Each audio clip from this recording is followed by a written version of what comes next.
Today our topic is admission of a partner. ठीक है, सो ये आपके सिलेबस में चैप्टर 5 है और एडमिशन ऑफ ए पार्टनर को समझने के लिए पहले हम समझते हैं कि पार्टनर के एडमिशन का किसी भी पार्टनरशिप फॉर्म में क्या मतलब होता है। तो आप मान लो कि ये दो बंदे हैं जिसका नाम है ए और ये दूसरा बच्चा है, इसका नाम एक पर्सन है जिसका नाम है बी।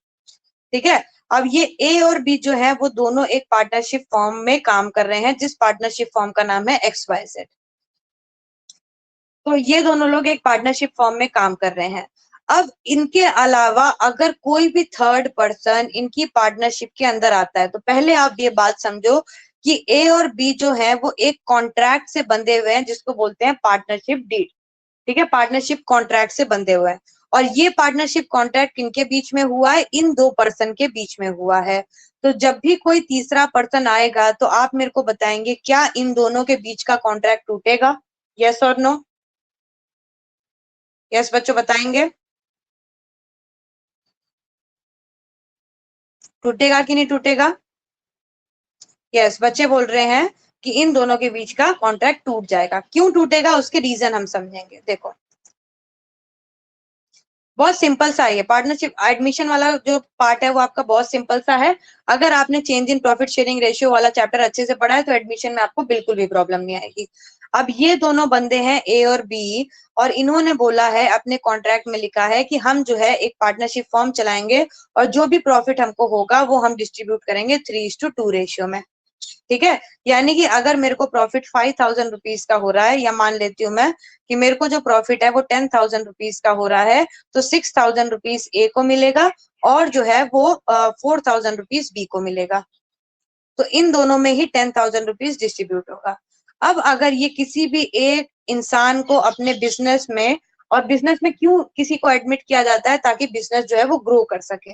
ठीक है, तो अगर ये किसी भी थर्ड पर्सन को अपने बिजनेस में एडमिट करते हैं तो अब ये जो 10,000 रुपीज का प्रॉफिट हो रहा है ये 2 लोगों में ना होके ये 3 लोगों में बटेगा। लेकिन इनके कॉन्ट्रैक्ट में केवल लिखा था कि 2 लोगों के बीच में प्रॉफिट बंटना चाहिए। तो अब क्या होगा, जो पुराना इनका कॉन्ट्रैक्ट है ये डिसॉल्व हो जाएगा और एक नई पार्टनरशिप फॉर्म जो है वो स्टार्ट होगी with A B and C as a partner. ठीक है, ये होगा। सो पार्टनरशिप एक्ट के अंदर जो कि एडमिशन वाली बात जो है वो सेक्शन 31 में बोली गई है। So according to section 31 of the partnership act 1932, ये मैंने आपको बताया था पार्टनरशिप एक्ट 1932 आप याद रखेंगे। So section 31 in the partnership act 1932 में ये बताया गया है कि कौन से पार्टनर को आप एज अ पार्टनर अपने फॉर्म में क्या कर सकते हो? एडमिट कर सकते हो। तो कौन कौन से पार्टनर है पहले वो हम डिस्कस कर लेते हैं। तो कोई भी पार्टनर जो आपकी पार्टनरशिप डीड में, अगर आपकी पार्टनरशिप डीड में लिखा हुआ है कि किसी भी पार्टनर को आप एडमिट कर सकते हो तो आप उस पार्टनर को एडमिट कर सकते हो, कोई प्रॉब्लम नहीं है। ठीक है, if it is so agreed in the partnership deed, पहली चीज। दूसरी चीज, अगर आपने पार्टनरशिप डीड नहीं बनाई है, ठीक है, अगर आपने पार्टनरशिप डीड नहीं बनाई है कि कैसे एडमिशन होगा, किसका एडमिशन होगा, तो आपको उस केस में क्या करना है? उस केस में सारे पार्टनर, जितने भी पार्टनर हैं उनका आप कंसेंट लोगे और उनको एग्री करोगे। यानी कि ए और बी अगर पार्टनर है तो अगर ये एग्री होते हैं कि सी को एडमिट करना चाहिए तो सी एडमिट हो जाएगा। ठीक है, after admission of the new partner, जब भी न्यू पार्टनर का एडमिशन होगा तो उसमें क्या होगा कि जो भी फ्यूचर प्रॉफिट शेयरिंग रेशियो है, पहली चीज ये चेंज हो जाएगा। फ्यूचर प्रॉफिट शेयरिंग रेशियो क्या हो जाएगा? चेंज हो जाएगा। और दूसरी चीज क्या होगी कि जो भी असेट फॉर्म के पास अवेलेबल है इसके शेयर में भी चेंज आ जाएगा। ठीक है, कि असेट को कैसे हम डिवाइड करेंगे अगर फ्यूचर में फॉर्म डिसॉल्व हो जाती है तो कितना असेट किसके पास जाएगा, यानी कि right to share in the asset of the firm, ये भी हमारा क्या हो जाएगा? चेंज हो जाएगा। ठीक है, तो एडमिशन ऑफ ए, जब भी सी पार्टनर का एडमिशन होगा तो उसके दो राइट्स बन जाएंगे यहाँ पे। एक, जो भी प्रॉफिट मिलता है उसमें उसको शेयर मिलेगा और जो भी असेट है उसमें उसका शेयर रहेगा। ये दो राइट किसके पास हो जाएंगे? पार्टनर के पास हो जाएंगे। तो अब पार्टनर जो है वो फॉर्म में एडमिट कर लिया जाता है। तो पार्टनर के फॉर्म में एडमिशन के बाद क्या क्या इफेक्ट हो जाते हैं इसको भी हम समझ लेते हैं। ठीक है, what are the effects of admission of a partner. तो क्या क्या इफेक्ट हो जाते हैं। पहला इफेक्ट ये आता है कि जो बच्चों ओल्ड पार्टनरशिप चल रही है, मैंने अभी आपको बताया, जो ओल्ड पार्टनरशिप चल रही है इसका क्या हो जाता है, एंड हो जाता है, और एक न्यू पार्टनरशिप क्या हो जाती है, ये एग्जिस्टेंस में आ जाती है। ओल्ड पार्टनरशिप का क्या हो जाता है, एंड हो जाता है, और न्यू पार्टनरशिप जो है वो एग्जिस्टेंस में आ जाती है। ठीक है, पहला इफेक्ट ये होता है। दूसरा इफेक्ट क्या होता है, दूसरा इफेक्ट होता है कि जो भी न्यू या फिर जो भी इनकमिंग पार्टनर आ रहा है उसका कुछ ना कुछ शेयर जो है प्रॉफिट में हो जाता है, उसका कुछ ना कुछ शेयर जो है वो प्रॉफिट में हो जाता है। और इसकी वजह से जो ओल्ड पार्टनर्स का प्रॉफिट है, जो ओल्ड पार्टनर्स का प्रॉफिट है, ये क्या हो जाता है, रिड्यूस हो जाता है। ठीक है, इसको मैं अभी प्रूव करके आपको दिखाती हूँ। मान लो कि आपके फॉर्म में जो प्रॉफिट हो रहा है वो 9,000 रुपीज का हो रहा है। अगर दो पार्टनर है जिनका नाम है ए एंड बी, तो इन दोनों पार्टनर में अगर 9,000 रुपीज डिस्ट्रीब्यूट होगा इन 1:1 रेशियो, मान लेते हैं कि ये बोले हैं कि इक्वल पार्टनर्स इक्वल हम रेशियो में डिवाइड करेंगे, तो अगर 9,000 रुपीज का डिस्ट्रीब्यूशन हो रहा है 1:1 के रेशियो में, तो ए को मिलेगा कितना बच्चों, 4,500, एंड बी को कितना मिलेगा, 4,500। Very good. ठीक है, अब क्या हुआ, अब सी भी एडमिट हो गया with the consent of partner, तो 9,000 रुपीज का पार्टनर को प्रॉफिट हो रहा है। अब क्या होगा, 3 लोगों में डिवाइड होगा। तो अभी भी अगर ये लोग इक्वल शेयर पे ही रहे, यानी कि आपकी बार शेयर क्या हो जाएगा, 1:1:1। तो अब क्या हो रहा है, ए को मिल रहा है 3,000 रुपीज, बी को मिल रहा है 3,000 रुपीज, और सी को मिल रहा है 3,000 रुपीज। तो इससे हमारा सेकंड पॉइंट हम प्रूव कर सकते हैं। हमने सेकंड पॉइंट क्या लिखा कि न्यू पार्टनर या फिर इनकमिंग पार्टनर का कुछ ना कुछ शेयर रहेगा प्रॉफिट में, जो कि यहाँ पे आप देखो 3,000 रुपीज। और इसकी वजह से क्या हो रहा है, ओल्ड पार्टनर का जो प्रॉफिट है वो रिड्यूस हो रहा है। तो आप देख सकते हैं कि 4,500 पहले प्रॉफिट था ए का, और अब न्यू पार्टनर के आने से इसका प्रॉफिट कितना हो गया, 3,000 रुपीज हो गया। ठीक है, तीसरा इफेक्ट क्या होगा बच्चों, तीसरा इफेक्ट इसका ये होगा कि जो भी न्यू पार्टनर आ रहा है इसको ऐसे ही फॉर्म में एंटर नहीं किया जाएगा, इसको क्या किया जाएगा, कुछ ना कुछ इसको कंट्रीब्यूशन देना पड़ेगा। किसके नाम पे, एक कैपिटल के नाम पे इसको कंट्रीब्यूशन देना पड़ेगा। तो ये एक बहुत इंपॉर्टेंट पॉइंट आप अपने दिमाग में बैठा के चलो कि जो भी न्यू पार्टनर आ रहा है वो अपने साथ कुछ ना कुछ कैपिटल लेके आएगा पार्टनरशिप फॉर्म के अंदर। ठीक है, जिस भी अमाउंट पे एग्री किया जाएगा कि भाई तुम इतना कैपिटल लेके आओगे, सी को बोला जाएगा कि भाई साहब आप इतना कैपिटल अपने फॉर्म हमारे फॉर्म में कंट्रीब्यूट करेंगे, तो सी एज एडमिटेड और इनकमिंग पार्टनर उतना कैपिटल लेके आएगा ही आएगा। ठीक है, तो ये हो गया इसका तीसरा इफेक्ट। चौथा इफेक्ट न्यू पार्टनर के आने का क्या हुआ कि जो भी असेट्स फॉर्म के पास हैं इसमें न्यू पार्टनर का शेयर जो होता है वो भी इंक्लूड हो जाता है, कि जो भी असेट जो फॉर्म के पास है उसमें न्यू पार्टनर का कुछ ना कुछ हिस्सा है। तो अगर असेट को शेयर कर दिया गया है तो लायबिलिटी को पे करने का भी ऑब्लिगेशन न्यू पार्टनर को हो जाएगा। यानी कि जो भी असेट है उस पे जो भी न्यू पार्टनर का शेयर है उसका अधिकार रहेगा, और जो भी लायबिलिटीज फॉर्म की है उसको पे करने की भी ऑब्लिगेशन न्यू पार्टनर के पास रहेगी। यानी कि अगर पार्टनर के ऊपर कोई भी लायबिलिटी आती है तो उसको पे करनी पड़ेगी। अगर वो असेट में इंजॉय कर रहा है तो लायबिलिटी के टाइम उसको पेमेंट भी करनी पड़ेगी।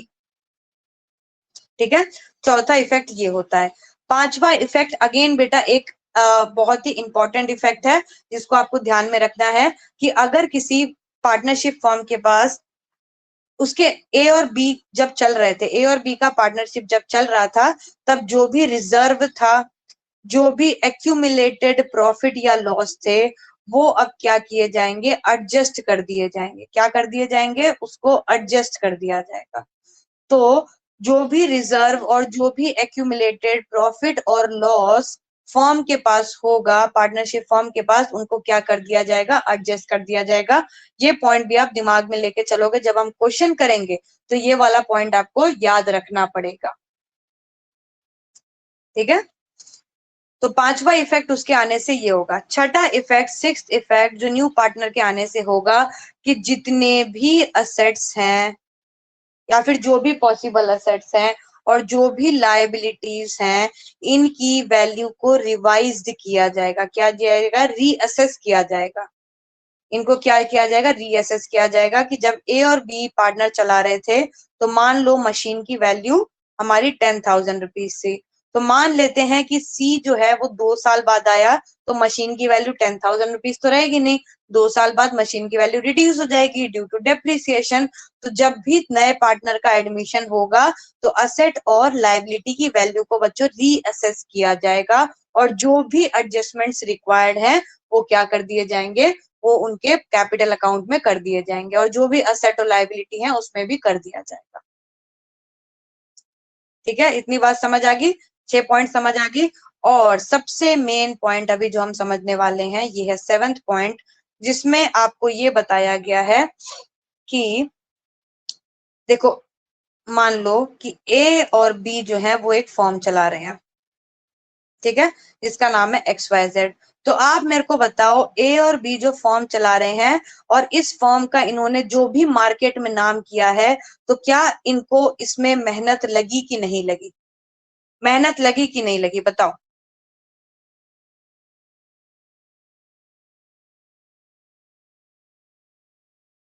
मेहनत लगी कि नहीं लगी? ए और बी ने फॉर्म चलाने में जो भी मेहनत करी उनको उस मेहनत का फायदा मिलना चाहिए कि नहीं मिलना चाहिए? अब ए और बी जो है वो मान लो 4 साल से एक फॉर्म को चला रहे हैं और 4 साल बाद सी आता है और उनके फॉर्म को एंजॉय करने लगता है। क्या करने लगता है? एंजॉय करने लगता है। तो ए और बी के तो दिमाग में आएगा कि नाम हमने इतना कमाया, 4 साल तक हमने मेहनत करी और सी आ गया केवल पैसा लेके कैपिटल का और एंजॉय कर रहा है। तो इस चीज को खत्म करने के लिए इन्होंने क्या बोला कि जब भी कोई भी पार्टनर आएगा, जो भी कोई पार्टनर आएगा तो वो क्या करेगा? सबसे पहले वो पार्टनर जो है वो कैपिटल लेके आएगा, ये तो हमने डिस्कस कर लिया है। और दूसरी चीज, जो भी नया पार्टनर आएगा वो अपने शेयर का गुडविल भी लेके आएगा।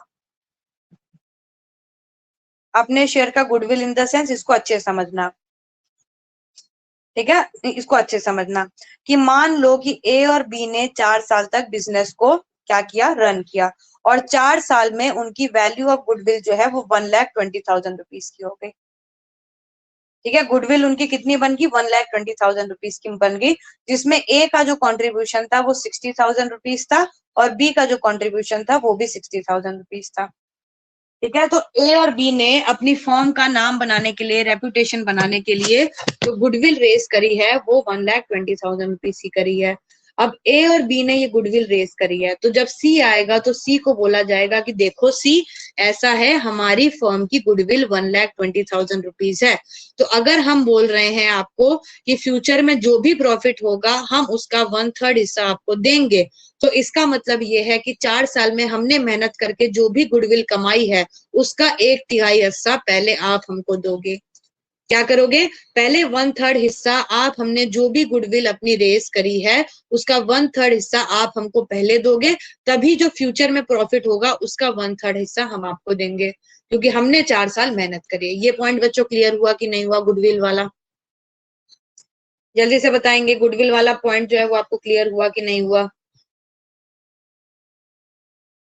ठीक है, तो मेन मुद्दे की बात, इतना सब जिस्ट होने के बाद मेन मुद्दे की बात अगर आपको कुछ समझने वाली है तो वो ये है बच्चों कि जब भी कोई न्यू पार्टनर आ रहा है तो कंपलसरी वो दो चीज तो अपने साथ लेके ही आएगा। क्या लेके आएगा? एक वो कैपिटल लेके आएगा अपने साथ और दूसरा वो क्या करेगा? वो अपने साथ गुडविल लेके आएगा, जो भी उसके शेयर में गुडविल आ रहा होगा। ये बात आपको समझ लेनी है। तो जो भी क्वेश्चन हम करेंगे उस क्वेश्चन में आप सबसे पहले ढूंढना कि जो नया पार्टनर आया है वो कितना कैपिटल लेके आया है और कितना गुडविल लेके आया है। ठीक है, आधे ज्यादा क्वेश्चन आपका वहीं सॉल्व हो जाएगा। तो ये सारे इफेक्ट हैं, किसी भी पार्टनर को एडमिट करने के बाद ये सारे आपके इफेक्ट पड़ते हैं। अब कोई भी नया पार्टनर आता है तो क्या क्या एडजस्टमेंट्स की जरूरत पड़ती है, इस चैप्टर में हम क्या क्या पढ़ने वाले हैं। तो सबसे पहले हम देखेंगे कि जब नया पार्टनर आता है तो कुछ ना कुछ प्रॉफिट शेयरिंग रेशियो में चेंज होता है, change in profit sharing ratio. ठीक है। तो सबसे पहला टॉपिक जो हम इस चैप्टर में पढ़ेंगे वो ये पढ़ेंगे कि प्रॉफिट शेयरिंग रेशियो में चेंजेस को कैसे कैलकुलेट कर सकते हैं हम लोग। दूसरी चीज हम पढ़ेंगे कि जब भी कोई न्यू पार्टनर आ रहा है तो उसके गुडविल में कैसे एडजस्टमेंट हो रहा है, यानी कि एडजस्टमेंट ऑफ गुडविल। ठीक है। तीसरी चीज हम पढ़ेंगे कि जब भी कोई नया पार्टनर आ रहा है तो हमारी असेट और लायबिलिटी में कुछ ना कुछ रीवैल्यूएशन हो रहा है, तो उस रीवैल्यूएशन की वजह से क्या हमको गेन हो रहा है या फिर क्या हमको लॉस हो रहा है। ठीक है। फिर हम देखेंगे अगर हमको कोई भी डेफर्ड रेवेन्यू एक्सपेंडिचर हो रहा है। अब आप मेरे को बताओगे कोई भी एक बच्चा कि डेफर्ड रेवेन्यू एक्सपेंडिचर क्या होता है। मैंने बताया था आपको what is deferred revenue expenditure. Yes, मेरे को अंजलि ने पूछा था, अच्छे से मेरे को याद है। Yes Anjali, what is deferred revenue expenditure.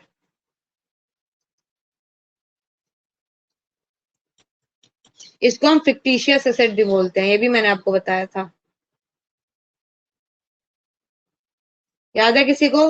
Nandini, श्रुति, मुस्कान, सितेश, उज्जवल, किसी को याद है what is deferred revenue expenditure या फिर फिक्टिशियस एसेट क्या होता है? नहीं याद है तो आप नो बोल दिया करो तो हम आगे भी बढ़ जाएंगे, कोई प्रॉब्लम नहीं है। हर चीज हर बच्चे को याद रहे ऐसा जरूरी नहीं होता है। ठीक है, हम लोग लर्निंग स्टेज पे है, जब हम भूलेंगे तब अब याद करा दिया जाएगा। चल, तो इसको थोड़ा सा बच्चों में डिस्कस कर लेती हूँ आपके साथ। डेफर्ड रेवेन्यू एक्सपेंडिचर क्या होता है, मैंने आपको बताया भी था। डेफर्ड रेवेन्यू एक्सपेंडिचर एक ऐसे टाइप का एक्सपेंडिचर होता है जो हम एक्सपेंडिचर करते हैं लेकिन उससे कोई भी असेट हमारे फॉर्म में नहीं आती है, कोई भी फिजिकल असेट हमारे फॉर्म में नहीं आती है, लेकिन उस एक्सपेंडिचर को करने से हमें लॉन्ग टर्म बेनिफिट होता है। जैसे कि अगर हम एडवर्टाइजमेंट पे कोई खर्चा करते हैं तो एडवर्टाइजमेंट करने से हमारे फॉर्म में कोई भी फिजिकल एसेट नहीं आई है, लेकिन एडवर्टाइजमेंट करने से कस्टमर को अट्रैक्ट किया और कस्टमर को अट्रैक्ट करने से हमारी फॉर्म को लॉन्ग टर्म बेनिफिट भी होता है। This is deferred revenue expenditure. हाँ, एडवर्टाइजमेंट। ठीक है। तो क्या किया जाएगा फिर, डेफर्ड रेवेन्यू एक्सपेंडिचर को हम लोग एडजस्ट करना सीखेंगे। उसके बाद क्या करेंगे, डेफर्ड रेवेन्यू एक्सपेंडिचर को एडजस्ट करने के बाद क्या करेंगे हम,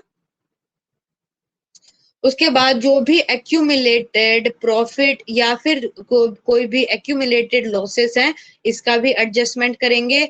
एंड जो भी, ये फिफ्थ हो गया। उसके बाद सिक्स्थ क्या करेंगे, जो भी हमारे कैपिटल अकाउंट में एडजस्टमेंट हो रहा है इसको हम करेंगे। तो इस चैप्टर के अंदर बेसिकली हम 6 चीजें सीखने वाले हैं। क्या क्या? प्रॉफिट शेयरिंग रेशियो में कैसे चेंजेस होता है। अच्छा, लास्ट चैप्टर में हमने देखा था कि अगर 3 पार्टनर है ABC और इन्हीं के बीच में कोई प्रॉफिट शेयरिंग रेशियो चेंज हो जाता है तो कैसे होता है। बहरहाल इस चैप्टर में हम देखते हैं कि अगर ABC 3 पार्टनर हैं और D अलग से कोई ये पार्टनर आ गया है तो प्रॉफिट शेयरिंग रेशियो में क्या क्या चेंजेस होगा।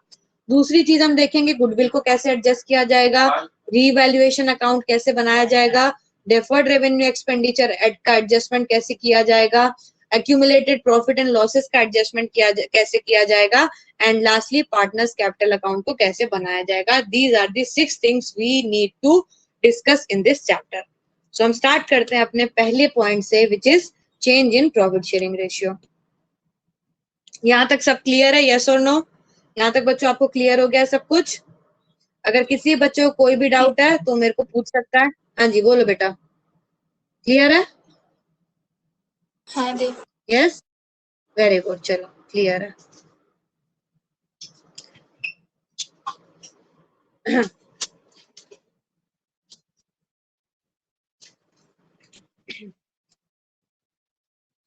अब आते हैं हम लोग change in profit sharing ratio. पूरी सीक्वेंस समझना, आपको बहुत इजीली समझ आ जाएगा कैसे किस रेशियो को किस तरीके से आप कैलकुलेट करो। न्यू प्रॉफिट शेयरिंग रेशियो का मतलब क्या होता है? न्यू प्रॉफिट शेयरिंग रेशियो का मतलब होता है जब भी कोई भी प्रॉफिट शेयरिंग रेशियो एग्जिस्ट करता है और उसमें कुछ ना कुछ चेंजेस अगर होते हैं, जैसे किसी का एडमिशन हो गया या कोई रिटायर हो गया या फिर किसी की डेथ होगी, तो कुछ ना कुछ जो है हमारे प्रॉफिट शेयरिंग रेशियो में चेंज आ जाता है। तो जो भी न्यू प्रॉफिट शेयरिंग रेशियो बनता है वो हमारा जो है फ्यूचर में भी आगे चल सकता है। तो अब बात करते हैं कि न्यू प्रॉफिट जो आता है, जो न्यू पार्टनर आता है, ठीक है, तो ये हो गया आपका एक पार्टनर ए, ध्यान से समझते रहना। और एक ये पार्टनर हो गया बी। कुछ भी चीज आपने मिस करी तो आपको क्या हो जाएगा, फिर सीरीज आपकी खत्म हो जाएगी, फिर आपको आगे की चीजें भी समझ नहीं आएगी। ए और बी दो न्यू पार्टनर हैं, इसमें जो है सी जो है वो क्या करता है, एडमिशन लेता है। तो सी जब एडमिशन लेगा तो इसको कुछ ना कुछ शेयर इन प्रॉफिट मिलेगा। अब इसको कुछ ना कुछ क्या मिलेगा, शेयर इन प्रॉफिट मिलेगा। अब इसको जो प्रॉफिट शेयर मिल रहा है वो ये कहां से लेगा। पहली चीज वो क्या कर सकता है, ओल्ड पार्टनर से, यानी कि ए और बी से ले सकता है in their old profit sharing ratio.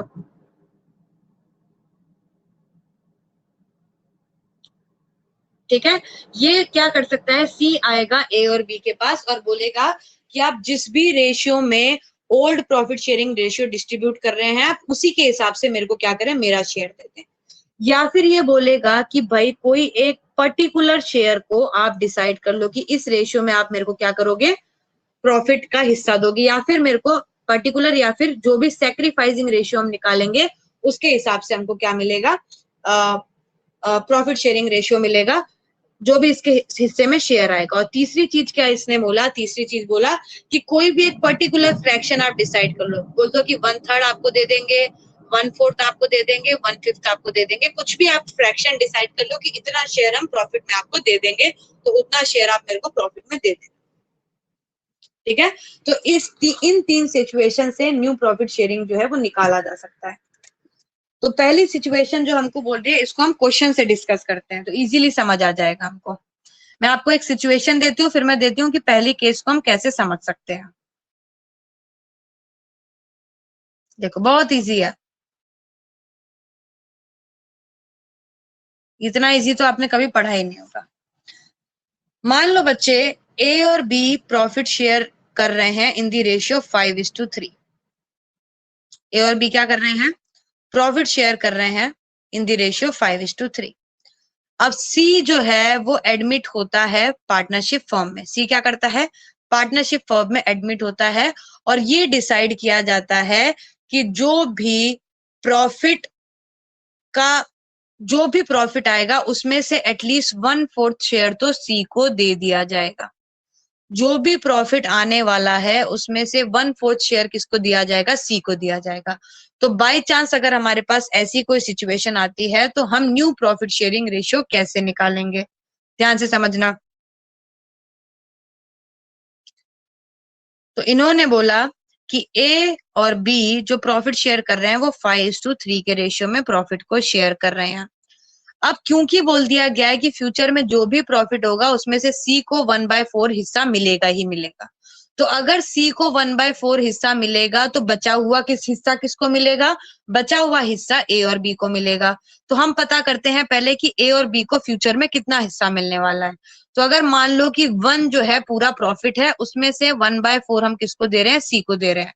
तो ए और बी के लिए कितना बचा, ए और बी के लिए बचा 3/4। ए और बी के लिए 3/4 बचा। तो इसको किस तरीके से देखेंगे हम, देखो इसको,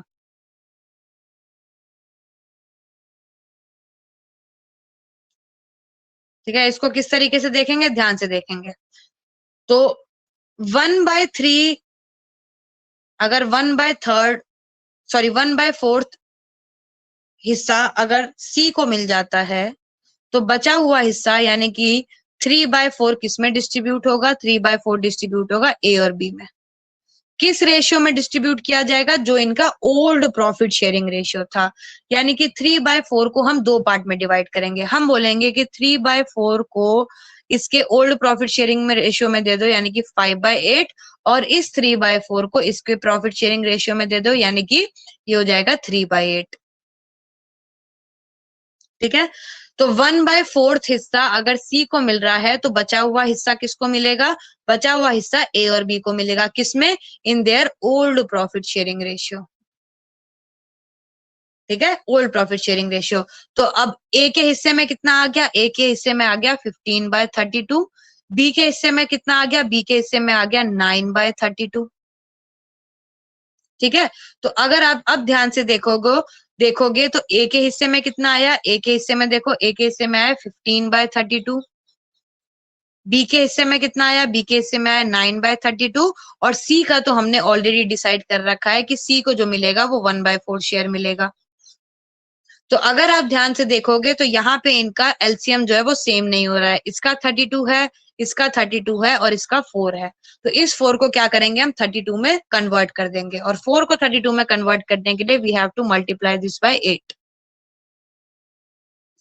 तो अब जो है वो तीनों के डिनोमिनेटर सेम हो गए हैं, तो न्यू प्रॉफिट शेयरिंग रेशियो जो बन गया है वो क्या बन गया है बच्चों, 15:9:8 बन गया है। ठीक है, मैं दोबारा एक बार रिपीट कर देती हूँ। अगर दो पार्टनर कोई एक रेशियो में अपना प्रॉफिट शेयर कर रहे हैं और तीसरा पार्टनर आया है, बोला है कि फ्यूचर में जो भी प्रॉफिट होगा उसका 1/4 शेयर हम आपको देंगे, तो ऑब्वियसली अगर आप अपने पूरे प्रॉफिट का 1/4 शेयर किसी एक बंदे को दे देते हो, तो जो बचा हुआ है, बचा कितना 3/4 शेयर जो बचा हुआ है वो दोनों लोग में डिस्ट्रीब्यूट होगा, that is A and B. तो 3/4 का 5/8 ए को मिलेगा एंड 3/4 का 3/8 बी को मिलेगा। इस तरीके से आप ए, बी और सी का क्या कर सकते हैं, शेयर को डिवाइड कर सकते हैं। ठीक है, तो न्यू प्रॉफिट शेयरिंग रेशियो आपका क्या बन जाएगा, 15:9:8। समझ आया बच्चों? यस और नो? यस और नो समझ आया? फाइन।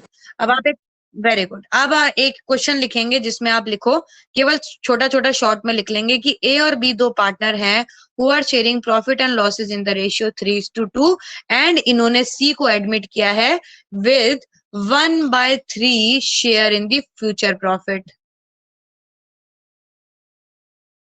अब आप मेरे को बताएंगे what will be their new profit sharing ratio, बहुत जल्दी से बताएंगे कि इनका न्यू प्रॉफिट शेयरिंग रेशियो क्या बनेगा।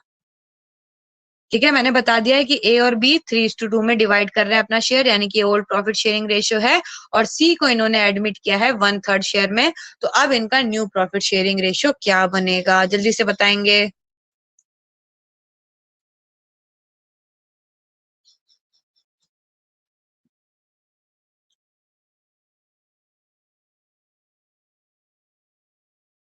यस, कैलकुलेट करेंगे, जिसका भी आंसर आ जाएगा वो अनम्यूट करके बताएगा कि क्या इनका न्यू प्रॉफिट शेयरिंग रेशियो आएगा। बहुत सिंपल है, 1/3 अगर सी का है तो बचा हुआ हिस्सा कितना, तो बचे हुए हिस्से का 3/5 ए को और बचे हुए हिस्से का 2/5 बी को। तीनों के डिनोमिनेटर को आप सेम कर देंगे, आपका न्यू प्रॉफिट शेयरिंग रेशियो खट से आ जाएगा, एकदम टक टका टक टक, कुछ भी आपको सोचने की जरूरत नहीं है। अब धीरे धीरे पता है क्या होगा, आप क्वेश्चन को देखोगे और आपके दिमाग में आ जाएगा कि न्यू प्रॉफिट शेयरिंग रेशियो यही है, कुछ ट्रिक्स को हम यूज कर लेंगे।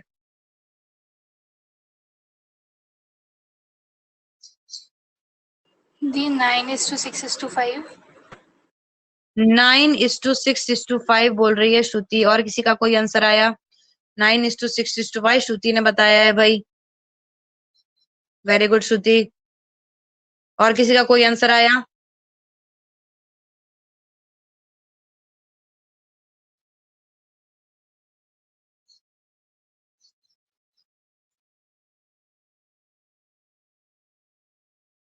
यस बच्चों, उज्जवल, क्षितेश, अंजलि, सेम आंसर आ रहा है या फिर आपको कोई डिफरेंट आंसर आया तो आप डिफरेंट आंसर भी बता सकते हैं, फिर वी विल सी किसका करेक्ट आंसर है, फिर आप अपनी मिस्टेक्स को भी देख सकते हैं।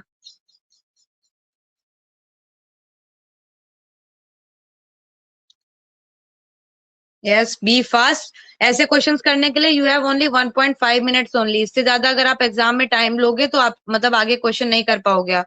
तो टाइम बाउंडेशन स्टार्टिंग से ही रखा करो, only you need 1.5 minutes to solve this type of question. और ऐसा क्वेश्चन आपको एमसीक्यू में ही आएगा, तो एमसीक्यू में 1.5 मिनट से आपने ज्यादा दिया तो फिर आगे का पेपर तो आप सॉल्व ही नहीं कर सकते हो। फिर चैट बॉक्स में आंसर आया 6:4:5 का, ओके फाइन। 6:4:5 का नंदिनी का आंसर आया, okay fine, fair enough.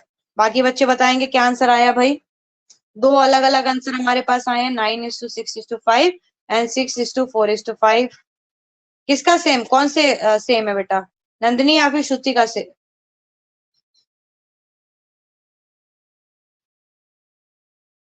Six is to four is to five okay, तो अंजलि भी बोल रही है 6:4:5 है, हम चेक कर लेते हैं। तो अगर सी के हिस्से में 1/3 शेयर है तो बचा हुआ किस्सा रिमेनिंग शेयर कितना हो जाएगा, रिमेनिंग शेयर विल बी 2/3। अब ये 2/3 किसमें डिस्ट्रीब्यूट होगा, this will be distributed in A and B. A को मिलेगा 2/3 इंटू 3/5 एंड 2/3 इंटू 2/5। तो ए के हिस्से में आया 6/15, बी के हिस्से में आया 4/15 एंड सी के हिस्से में ऑलरेडी 1/3 दे रखा है। तो इसको आप कन्वर्ट करेंगे तो this will come out to be 6:4:5। So Shruti, क्या मिस्टेक करी थी बेटा आपने? हाँ, क्या मिस्टेक करी थी चेक करो, मैंने सॉल्व करा दिया है।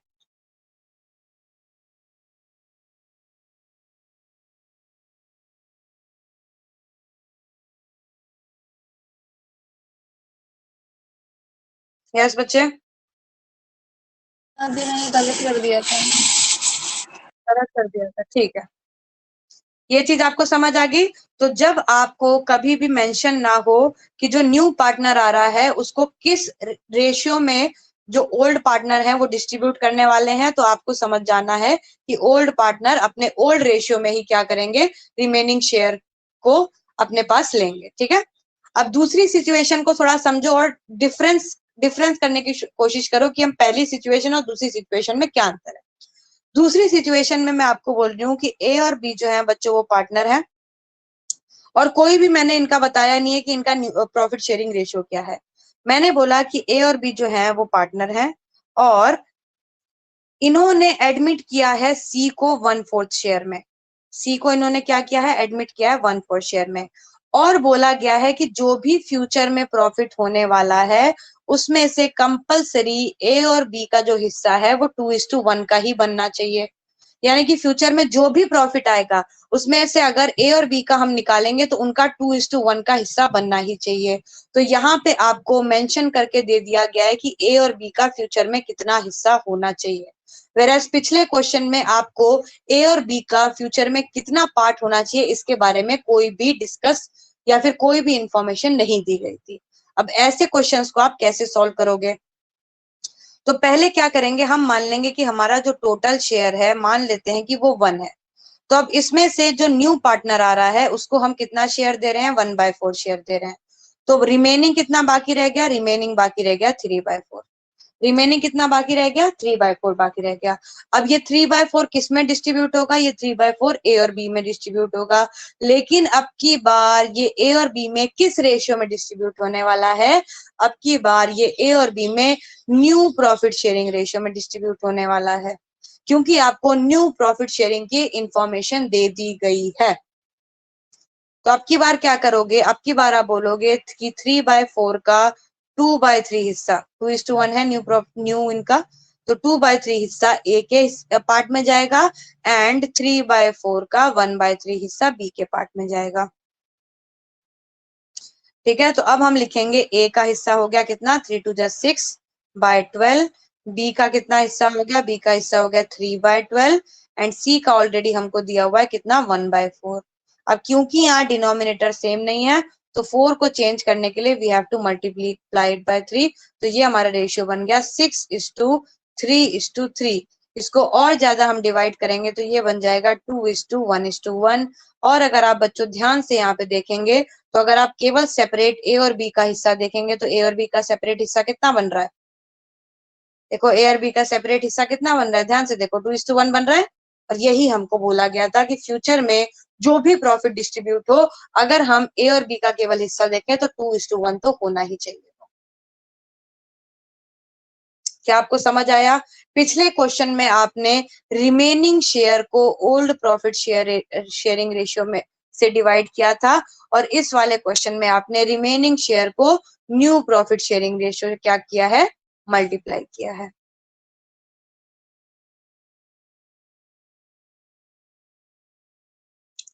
ठीक है, तो पहले वाले केस में हमने देखा था, क्या चीज देखी थी हमने पहले वाले केस में, जब हमको न्यू पार्टनर का शेयर पता हो, हमको न्यू पार्टनर का शेयर पता हो और ओल्ड पार्टनर का ओल्ड शेयर पता हो। केस 1 में हमने देखा, अगर हमको न्यू पार्टनर का शेयर पता हो और ओल्ड पार्टनर का ओल्ड शेयर पता हो तो जो भी रिमेनिंग शेयर आएगा उसको हम ओल्ड शेयर से ही डिवाइड मल्टीप्लाई करेंगे।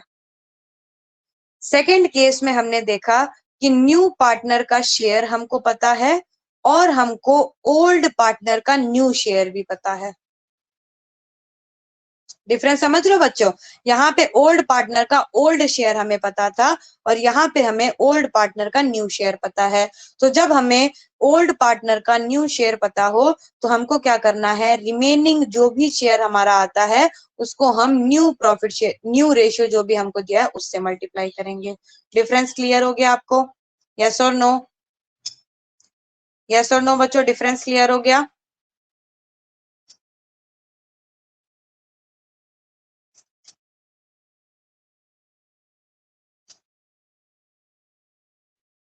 कभी भी किसी बच्चे को डाउट आता है बीच में अनम्यूट करके पूछ सकते हैं, you are free to ask anything. बार बार मैं आपको समझा रही हूँ ये चीज, ठीक है? चलो आगे समझते हैं, नेक्स्ट केस समझते हैं। नेक्स्ट केस हल्का सा आपको अटपटा लग सकता है क्योंकि ये दोनों केसेस से हल्का सा ये अलग है। नेक्स्ट केस में आपको बोला जा रहा है कि जो न्यू पार्टनर है इसका आपको शेयर पता है और आपको क्या पता है कि ओल्ड पार्टनर किस रेशियो में सेक्रीफाइस करेंगे। समझ रहे हो बात? समझ रहे हो? आपको बोला गया है कि न्यू पार्टनर का कितना शेयर है ये आपको पता है, आपको ओल्ड पार्टनर का ना ओल्ड शेयर दे रखा है, आपको ओल्ड पार्टनर का, आपको ओल्ड पार्टनर का ओल्ड शेयर दे रखा होगा, लेकिन इन्होंने मेंशन कर दिया होगा कि बाय चांस जो न्यू पार्टनर है वो 1/3 शेयर में आ रहा है, तो 1/3 ए और बी कैसे अपने प्रॉफिट में से सेक्रीफाइस करेंगे, ये इन्फॉर्मेशन दी। आपको क्वेश्चन से और ज्यादा क्लैरिटी मिल जाएगी। देखो अभी आपको क्लैरिटी मिल जाएगी इस बात पे, मैं आपको अभी बिल्कुल क्लियर करा दूंगी। मान लो ए और बी जो है वो दो पार्टनर हैं, sharing profit and losses in the ratio 5:4। इन्होंने बोला कि they have admitted C in the 1/10 share. इन्होंने बोला कि सी एडमिट होगा और जो भी फ्यूचर में प्रॉफिट आने वाला है उसका 1/10 शेयर हम किसको दे देंगे, सी को दे देंगे। और फिर बोला इन्होंने कि जो हम 1/10 शेयर सी को देने वाले, ऑब्वियसली ए और बी कुछ ना कुछ सेक्रीफाइस करेंगे तब जाके तो सी को मिलेगा। जैसे मैंने आपको बताया था कि पहले ए को प्रॉफिट हो रहा था 4,500 और फिर ए को प्रॉफिट हो रहा है 3,000, तो ए ने 1,500 सेक्रीफाइस किया ना।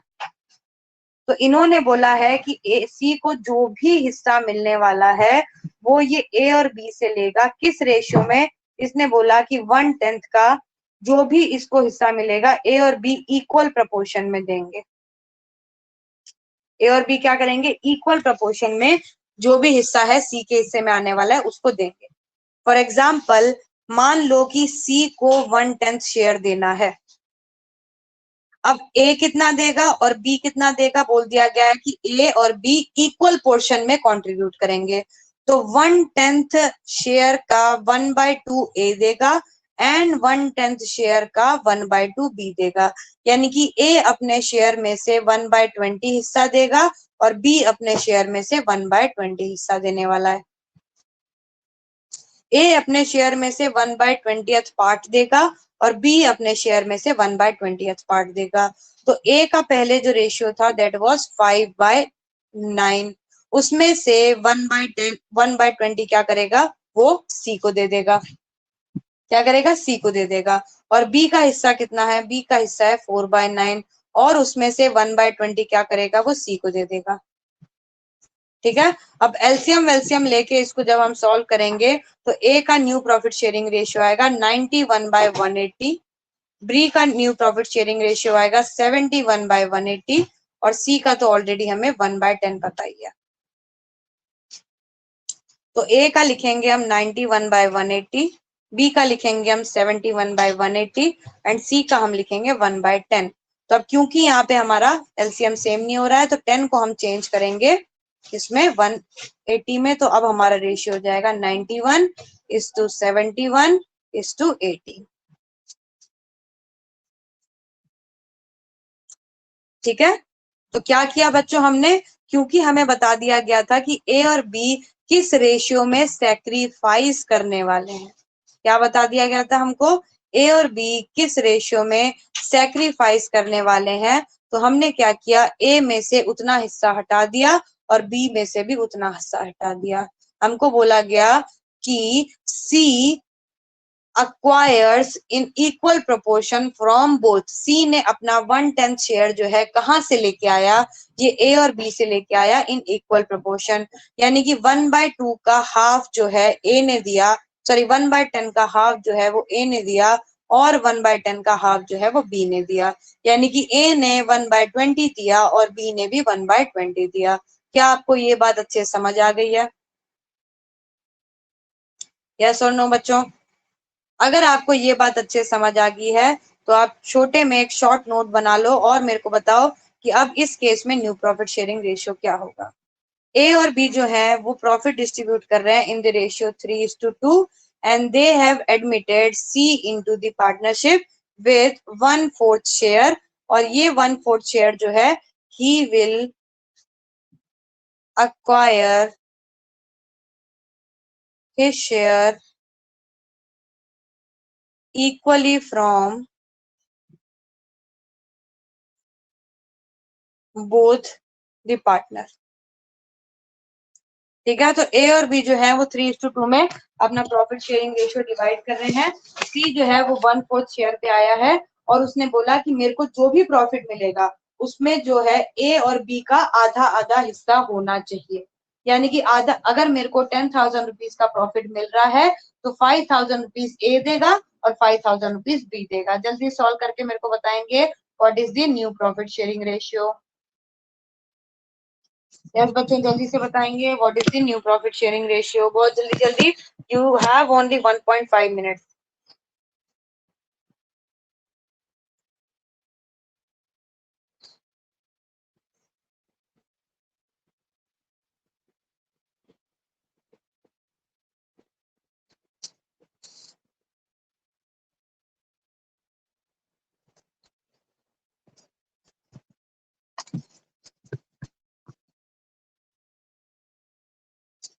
एक देना मेरे को।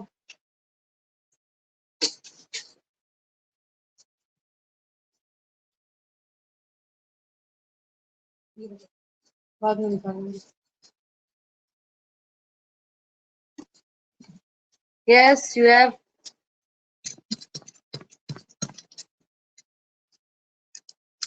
हाँ जी बच्चों, जल्दी से बताएंगे, बहुत इजी है, बहुत इजी है ये कि 1/4 को आपको इक्वली डिवाइड कर देना है, फिर जो भी ए के हिस्से में आएगा ए के शेयर में से माइनस कर दो और बी के हिस्से में जो भी आएगा बी के शेयर में से माइनस कर दो।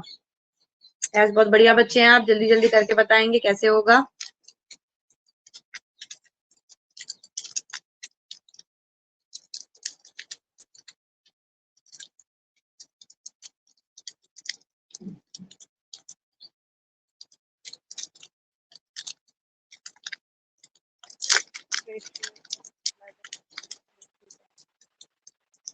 ओके, चैट बॉक्स में आया है 19:11:10, दो बच्चों का आया है, बाकी बच्चों का आ रहा है कि नहीं आ रहा है, यस और नो? अगर नहीं आ रहा है तो हम इसको डिस्कस कर लेते हैं।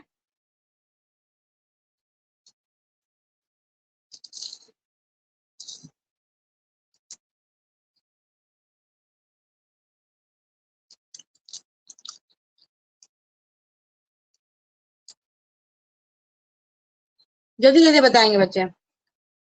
यस, श्रुति आ रहा है, अंजलि 19:11:10, अंजलि बेटा।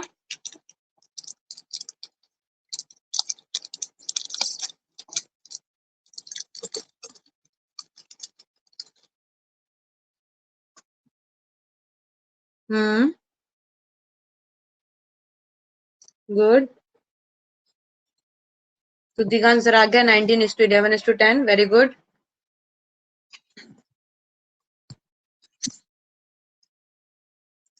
एलसीएम गलत है शायद, ओके फाइन, चलो करेक्ट कर लो इसको। फाइन, एक काम करती हूँ, मैं करवा देती हूँ, एक मिनट देख लो यहाँ पे आप। देखो सी का जो शेयर था वो कितना था, 1/4। अब सी का 1/4 शेयर है और दिस 1/4 शेयर ही is acquiring equally from A and B. तो 1/4 का ए जो है वो 1/4 का 1/2 पार्ट देगा, बी जो है वो 1/4 का 1/2 पार्ट देगा, यानी कि ए जो है वो देगा 1/8 and B also will give 1/8। So A का प्रॉफिट शेयरिंग रेशियो कितना था, ए का प्रॉफिट शेयरिंग रेशियो था 3:2 बोला था ना मैंने, तो 3/5 तो ये इसका 1/8 दे देगा, एंड बी का प्रॉफिट शेयरिंग रेशियो था 2/5, तो इसका ये 1/8 दे देगा।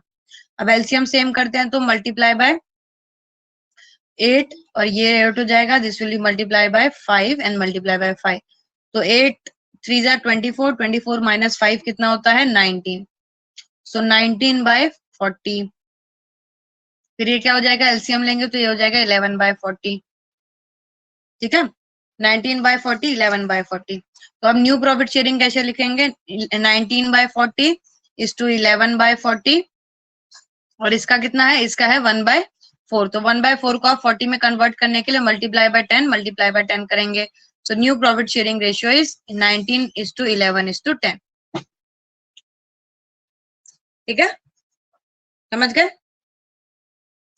चलो, अब आगे बढ़ने से पहले आगे बढ़ने से पहले आप मेरे को पहले बताओ कि अगर मैं आपको लिख के दूं कि कोई भी चीज जो है 25% है, तो 25% को आप फ्रैक्शन में लिख पाओगे या 20% को आप फ्रैक्शन में लिख पाओगे, जल्दी से बताओ।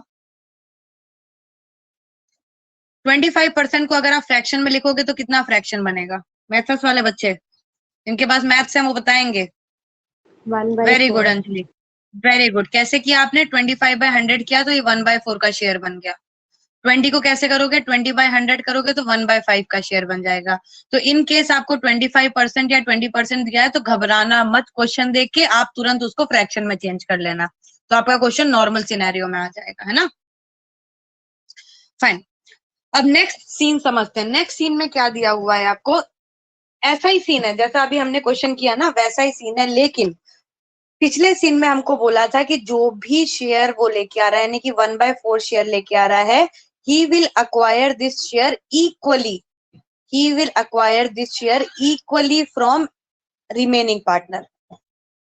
अभी इस केस में हम पढ़ेंगे कि अगर वो 1/4 शेयर आ रहा है तो वो इक्वली ना अक्वायर करके वो कोई पर्टिकुलर शेयर में अक्वायर करेगा। फॉर एग्जाम्पल मैं दोनों केसेस को भी कंपेयर कर दूंगी आपके लिए।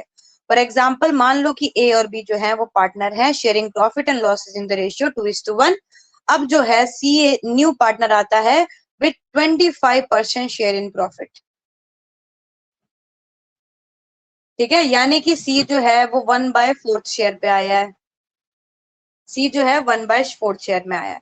अब आगे इंफॉर्मेशन दी है कि 1/4 शेयर कैसे एक्वायर करेगा, तो he will acquire his share from old partner in the ratio 3:2, यानी कि 1/4 का 3/5 पार्ट ए देगा एंड 1/4 का 2/5 पार्ट बी देगा। पिछले क्वेश्चन में 1/4 का 1/2 पार्ट ए दे रहा था और 1/4 का 1/2 पार्ट बी दे रहा था, यानी कि दोनों इक्वल प्रोपोर्शन में सैक्रिफाइस कर रहे थे। अगर ए 5,000 रुपए दे रहा था तो बी भी 5,000 रुपए दे रहा था। वेरएस ये वाले केस में हमने ये स्पेसिफाई कर दिया है कि ए और बी किस रेशियो में सैक्रिफाइस करेंगे। तो अगर मतलब ए और बी अगर 3:2 के रेशियो में सैक्रिफाइस करेंगे तो ए 1/4 का 3/5 पार्ट देगा और बी 1/4 का 2/5 पार्ट देगा। और इसको प्रिसाइसली मैं आपको समझा देती हूँ, ध्यान से समझना। सी आया 1/4 शेयर पे एडमिट हुआ सी, और ये कहाँ से ये शेयर एक्वायर कर रहा है, ये एक्वायर कर रहा है ए एंड बी से। किस रेशियो में एक्वायर कर रहा है, ये एक्वायर कर रहा है 3/2 रेशियो में, यानी कि 1/4 का अगर ए और बी में हम डिवाइड करेंगे तो 1/4 का 3/5 पार्ट ए देगा एंड 1/4 का 2/5 पार्ट बी देगा। तो ए देने वाला है 3/20 और बी देने वाला है कितना 2/20। तो ए का जो ओल्ड रेशियो था वो था 2/3, जिसमें से वो 2/3 था, जिसमें से वो 3/20 क्या कर रहा है, दे रहा है। और बी का जो हिस्सा था वो क्या था 1/3, जिसमें से वो क्या कर रहा है 2/20 का हिस्सा किसको दे रहा है, सी को दे रहा है। तो अब ए के पास कितना बचा, तो ए के पास बचा, मतलब एलसीएम निकाल के ए का आ जाएगा 31/60 एंड बी का आ जाएगा 14/60, ठीक है। अब इसको हम रेशियो के फॉर्म में लिखेंगे, तो 31/60 is to 14/60 एंड सी का ऑलरेडी आपको दे रखा है 1/4। अब 1/4 को आपको क्या करना है 60 में कन्वर्ट करना है, तो you have to multiply this bye 15। तो अब आपका न्यू प्रॉफिट शेयरिंग रेशियो बन गया 31:14:15। क्या बन गया? 31:14:15।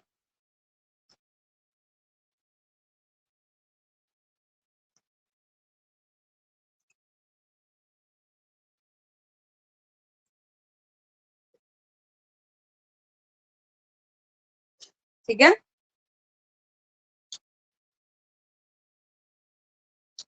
क्या आपको समझ आ गया? समझ आ गया? हमने क्या अलग किया, बस यहाँ पे हम 1/2 कर रहे थे लास्ट टाइम। इस बार हमने क्या किया, इनके स्पेसिफाइड जो जिस रेशियो में लोग सेक्रीफाइस कर रहे हैं वो स्पेसिफाइड शेयर यहाँ से माइनस कर दिया हमने। ठीक है ना? अब अगर आपको समझ आ गया तो आप एक क्वेश्चन करेंगे, जल्दी से मेरे को इसका न्यू प्रॉफिट शेयरिंग रेशियो बताएंगे। मैंने आपको क्वेश्चन दिया है कि ए और बी जो है, सॉरी एक्स और वाई जो है, they are distribute sharing profit and losses in the ratio 5:3 and they have admitted Z into the partnership with 20% in the share, 20% in the profit share, and Z will acquire this 20% in the ratio 3:2. Z जो 20% acquire कर रहा है, ये acquire करेगा A और B से in the ratio 3:2. Now solve this question and let me know what is the new profit sharing ratio. Let's start करेंगे.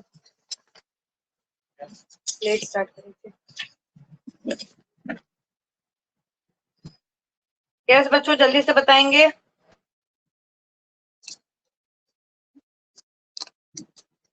What is the new profit sharing ratio?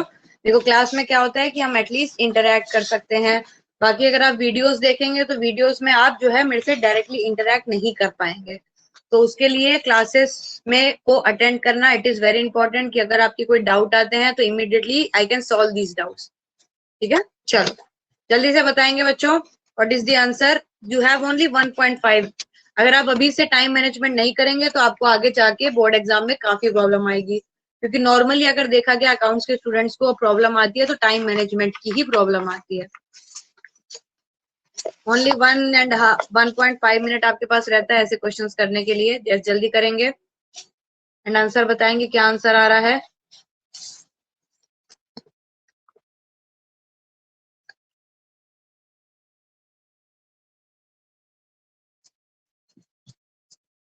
Yes good, सभी बच्चे करेंगे.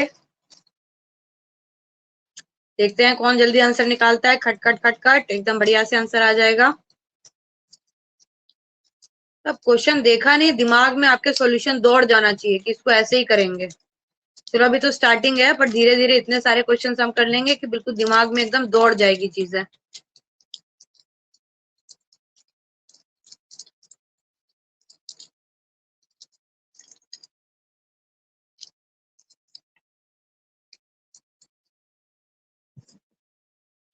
कौन बच्चा पहले बताएगा? सबसे पहले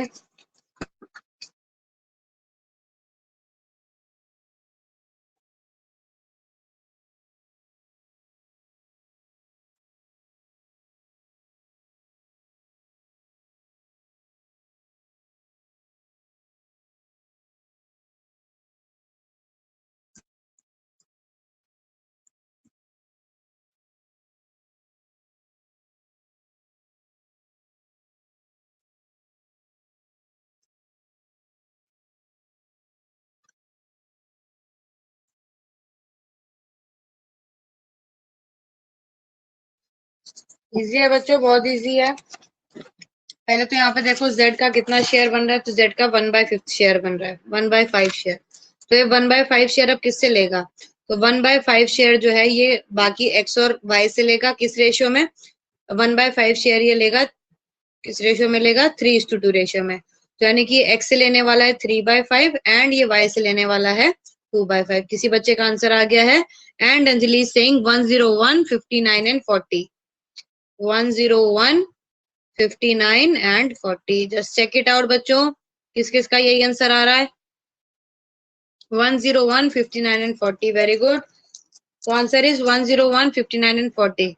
सो x के हिस्से में से कितना जाएगा? x के हिस्से में से जाएगा 3/25. y के हिस्से में से कितना जाएगा? 2/25. तो x का जो ओल्ड प्रॉफिट शेयरिंग रेशियो है उसमें से 3/25 माइनस करो एंड y का जो प्रॉफिट शेयरिंग रेशियो है इससे 2/5 आप माइनस कर दो। वेरी गुड, आ गया है सबका, बहुत अच्छे बच्चे। ठीक है, तो आज की क्लास में हमने कुछ टाइप्स के क्वेश्चन देखे हैं जिसमें वी सॉ कि हम क्या क्या चीजें दी होगी अगर ओल्ड पार्टनर का शेयर दिया होगा, न्यू पार्टनर का शेयर दिया होगा, तो कैसे हम प्रॉफिट शेयरिंग रेशियोज को डिवाइड कर सकते हैं, उसके कुछ केसेस हमने देखे। कल की क्लास में हम बाकी के बचे हुए केसेस देखेंगे एंड कल की क्लास में हम वैल्यूएशन ऑफ गुडविल को भी सीखेंगे। ठीक है, तो तब तक के लिए बच्चों बाय बाय, टेक केयर, ध्यान रखो अपना। कल भी मिलते हैं सेम टाइम एंड आप पहले से ही थोड़े बहुत क्वेश्चन देख के आना ताकि आपको करने में भी क्वेश्चंस को मजा आए। ठीक है, चलो okay, bye bye, take care. Bye, Dee.